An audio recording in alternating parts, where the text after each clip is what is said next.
Man, are you guys lucky or what? You guys get a double upload today. So, before we get into today's video and you see what I've got here in my hand, I guess by the title of the video, you already know what it's going to be. However, real quick, do me a huge favor. My analytics say 84.2% of you have not subscribed to the channel who are watching this channel. So please do me a huge favor and click that subscribe button and turn on the notifications to all notifications. That way you know every time we post a new video here on the channel. I see we like I've got a frog in my pocket. My dog's over there, so I guess it can be we. Title of today's video, as you saw, is the Redneck 5.7, and those of you who don't know what a 5.7 is, I don't have one here with me because it's a very expensive ammo and they don't sell it anywhere near where I live. It's a very small, very fast bullet that is extremely good at penetrating Kevlar and bulletproof vests.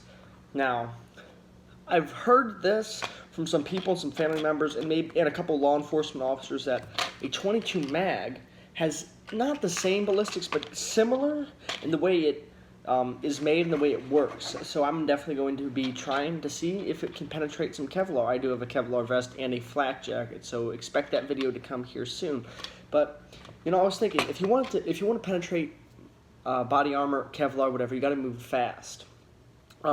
So I do have a couple different types of 22 mag, but this is what we're going over today. This is the VMAX 30 grain. Now, normal 22 mag ammo is 40 grain, so this is lighter, which means it's going to be able to move faster at speed. So let's see here. At muzzle, it is moving at 2,200 feet per second, so you're getting into slightly lower ballistics than my 6.5 Creedmoor, but obviously this is a smaller cartridge, smaller barrel, everything. And at 100 yards, it drops down so much in velocity, but I mean, this is more of a closer range type of thing. 1421 FPS, which is still supersonic. It's not subsonic yet. And then when you get to 200 yards, you're just at about 1,000 FPS. I'll show you that. So I'll have to test this at 10 yards, 15 yards, 20 yards, and maybe even 50 yards to see if this can penetrate Kevlar. If you guys want to see that, let me know. But let's take a look at this. Now, the cool thing about Hornady VMAX, they don't just make these for 22 mags, I don't think.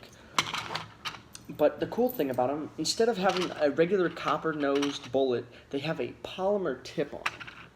So let's show you that. So polymer is a modified form of plastic. Same thing Glock handles are made out of and stuff.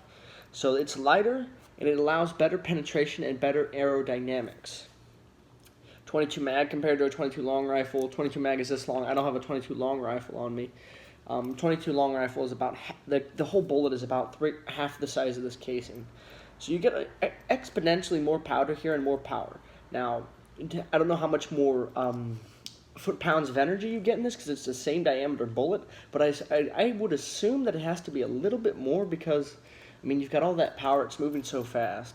I'd assume that it's got a lot more energy behind it. But yeah. So as you know, I've got a Heritage Rough Rider, which I carry 22 mags in. That's, if you watched the video I did, I guess, about a week ago, this snake got ka-chowed. I shot him with something similar to this. It was a 22 mag, but it had shot shells in it. Now, I have never shot these VMAXs, actually. I've shot the regular Winchester, just, you know, the basic lead-nosed ammo.